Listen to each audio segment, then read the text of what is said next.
Sammy's journey. He felt confused, slightly dizzy, but in a weird fashion, he felt amazing. Sam, called Sammy by his brother and parents, did not understand what just had happened. What was happening? A moment ago, he had been in his hospital bed, tied to machines that helped him breathe, helped his heart beat, even emptied his bladder.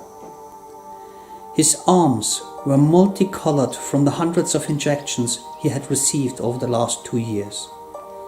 Bloodletting, contrast fluids, painkillers, chemotherapy.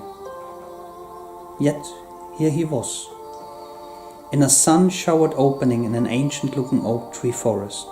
The air warm, a slight breeze moving the hair out of his face. He had hair. What was going on? Sammy turned around 360 degrees. He was sure that he had never been here before. How had he gotten here? And why? It was a lot to take in.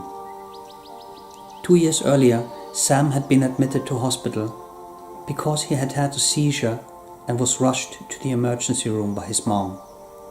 There the doctors found a mass on his brain. No one had told him, but Sammy had known he would not survive his illness long before his parents said so in the end. He knew it by the look in his visitor's eyes, by the doctor's stern expression. He knew it by the tears in his father's eyes and the fact that his mom did not force him to eat spinach before eating ice cream. But seeing how scared his mom and dad were, he decided he would be the bravest 8-year-old he could possibly be. So he laughed, he smiled, and he gave them all the love that he could, because he knew they would need it in the end. He was not afraid. He just hoped they'd be fine. And here he was. He looked down on himself, feeling slightly embarrassed to be standing in an unknown forest in his hospital clothes, which had no bottoms. But they were gone. He was dressed in a shirt and trousers made of linen, which were not as stylish as the hoodie he'd gotten for his birthday, but comfortable. Where was he? Where were his parents? What was going on?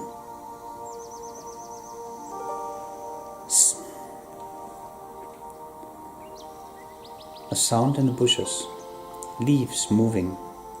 Clearly something was moving through the forest towards him. He was a little afraid. Too much was happening too fast.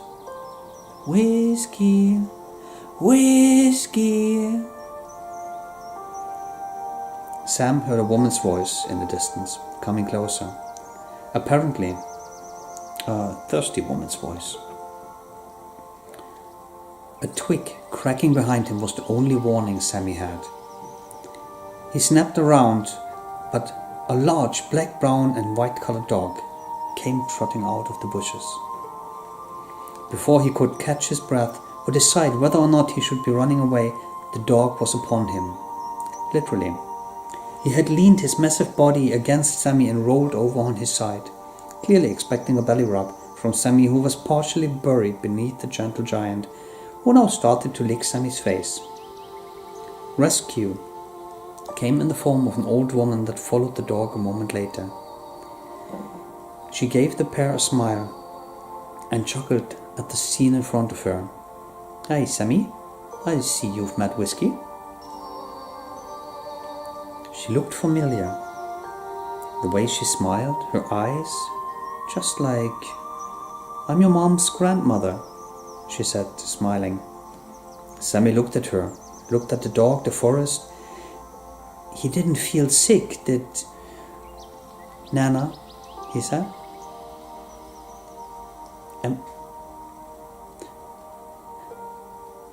"Nana, am I dead? Is this the end?"